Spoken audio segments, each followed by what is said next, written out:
Neste vídeo vamos fazer alguns exercícios com o nosso JavaScript e já vimos aqui conceitos relacionados com a utilização de funções do document que nos permitem ir buscar os elementos do nosso HTML e que nos permitem inclusive depois manipular o seu conteúdo, o seu aspecto visual, etc. Eu tenho aqui já algum código criado e quero-vos chamar a atenção aqui para algumas experiências que nós vamos fazer. A primeira informação que eu quero deixar bem clara é que no JavaScript atual, trabalhado obviamente no universo da DOM, é muito comum deixar de ser usado o document get element by ID para se trocar tudo isso pelo query selector, ok? Porque o query selector é sempre a mesma função e permite ir buscar vários tipos de elementos, não só pelo seu ID, mas também pelo seu class,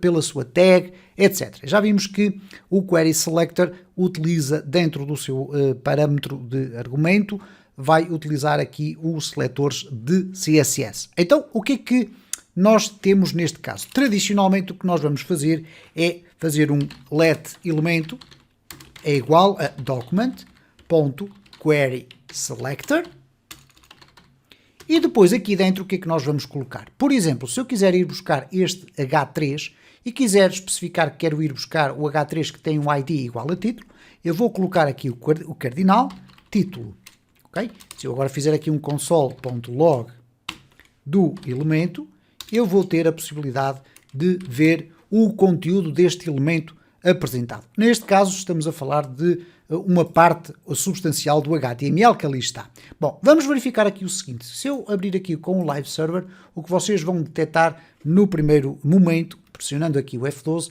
é que vão ter aqui estas informações todas. Bom, isto só acontece no primeiro reload. Se vocês fizerem aqui um reload, ele vai pura e simplesmente remover aquelas mensagens e ficamos com o essencial. Reparem que então aparece aqui o HTML todo daquele elemento e se eu aqui expandir, ele vai ter inclusive depois todos os outros elementos que estão aninhados. Sim, porque nós temos aqui um elemento aninhado, ou neste caso até dois. Temos aqui o itálico e o underline.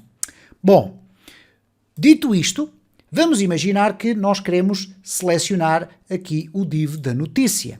Bom, então neste caso, em vez de utilizarmos o cardinal, eu vou até inclusive separar aqui um bocadinho para facilitar a leitura, eu posso utilizar aqui, em vez do cardinal, o ponto, que é o seletor de classes dentro do CSS. Uma vez que o div tem a classe notícia, eu posso colocar aqui notícia e nesta circunstância eu já vou ter aqui o div notícia, que contém depois todas as características do div e todas as suas propriedades.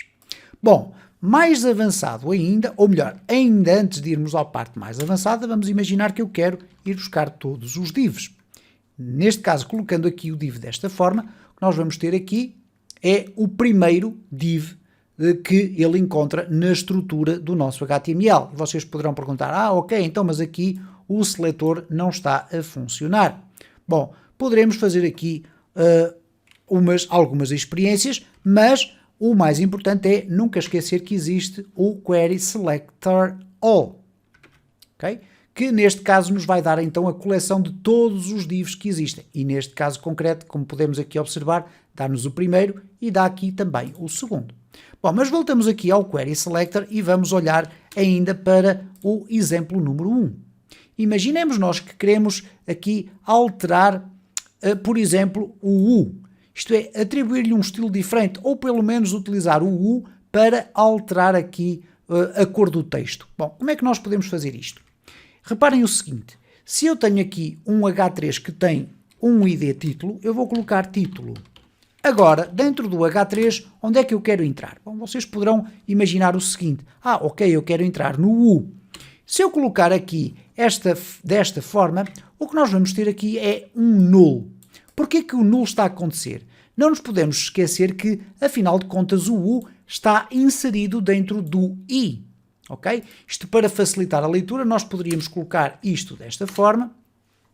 E como vocês vão ter a oportunidade de observar, de facto nós temos aqui o U dentro do itálico. Ok? Neste caso o underline. Portanto, nós vamos ter aqui o nulo. A forma correta de chegar lá é colocarmos aqui o I e depois colocarmos o U, que está dentro do I. Okay? E então aí nós já vamos conseguir ter acesso ao U. Ora, eu agora, se quiser alterar, por exemplo, o estilo deste elemento, uma vez que eu já o selecionei aqui com o Query Selector correto, eu posso simplesmente esquecer isto e vamos colocar aqui elemento.style.color igual a red. Ora, o que é que vai acontecer então neste caso? Reparem como a cor mudou para vermelho através do JavaScript e não através de CSS. Se eu quiser mudar para a cor de fundo, nunca nos podemos esquecer que no CSS nós teríamos um background-color, aqui muda para a seguinte forma de escrita. Ok? Então, neste caso, eu passo a ter a cor de fundo igual ao vermelho.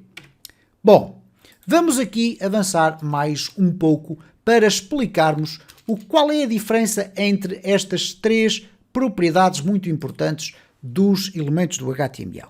Se eu tiver aqui o letElemento igual a Query Selector, neste caso document.querySelector, e for selecionar, por exemplo, aqui o div classe notícia, então eu vou colocar aqui ponto notícia, eu estou a selecionar todo aquele elemento. Se eu fizer agora aqui o console.log elemento, nós vamos vê-lo todo apresentado na nossa consola. Portanto, ele está aqui. Vamos, no entanto, aqui pormenorizar e dizer que queremos apenas o H1 da nossa notícia. Neste caso, aqui, classe notícia só existe ali, não existe na segunda, e queremos o H1. Ora, o H1 é selecionado desta forma. Então, este Query Selector já só vai apresentar aqui o H1. A questão aqui é a seguinte: se eu quiser verificar o que é o innerHTML, já verificamos aqui que o elemento é o conjunto das suas tags de abertura e fecho e o seu conteúdo, ok? Ora, se eu tiver aqui, por exemplo, vamos imaginar, título da notícia e vamos colocar aqui um strong, para termos aqui o 1, vamos inclusive até colocar aqui desta forma, nós vamos ter aqui, não temos a noção de que existe um strong aqui, porque o próprio header tem as letras a negrito ou a bold, mas de facto o nosso strong existe lá dentro. Bom, o que acontece agora aqui é o seguinte: se eu tentar querer saber qual é o inner text, eu vou colocar aqui inner text. Bom, o inner text vai-me dizer que o texto que existe dentro do meu título é título da notícia 1. Reparem como não aparece aqui o strong. Se eu quiser ver o que é o inner HTML, reparem o que vai acontecer. Ele vai colocar o conteúdo, esquecendo as tags, e vai colocar também tudo o que possa existir de outros elementos da HTML lá pelo meio. Neste caso estamos a falar aqui da notícia 1, que tem de facto aqui o 1 como sendo um strong. Se eu colocar o author HTML, o que é que nós vamos ter? A estrutura completa do H1. Então, resumindo, o que nós temos aqui em termos de diferença, porque podemos operar transformações do nosso elemento de HTML em várias fases ou em vários modos, inner HTML, outer HTML e inner text, nós temos o seguinte: o inner text ignora toda a parte de HTML que possa existir dentro do conteúdo e apresenta apenas o conteúdo, neste caso o texto. O author HTML, ou melhor ainda, o inner HTML, o inner text apresenta apenas o texto, o inner HTML apresenta o conteúdo, neste caso o texto, com eventuais elementos que possam existir lá pelo meio, e o author HTML vai apresentar todo o elemento. Isto é muito importante porquê? Porque se eu quiser efetuar alterações de conteúdo, eu posso fazê-lo, por exemplo, da seguinte forma: elemento.innerText igual a novo texto. E reparem o que é que vai acontecer. Eu tenho aqui já o novo texto automaticamente carregado. E reparem que ali depois eu faço o console log. Ora, se eu tentar colocar aqui no inner text, por exemplo, o texto sublinhado com o U, reparem o que é que vai acontecer. O texto vai ser renderizado com as tags do HTML.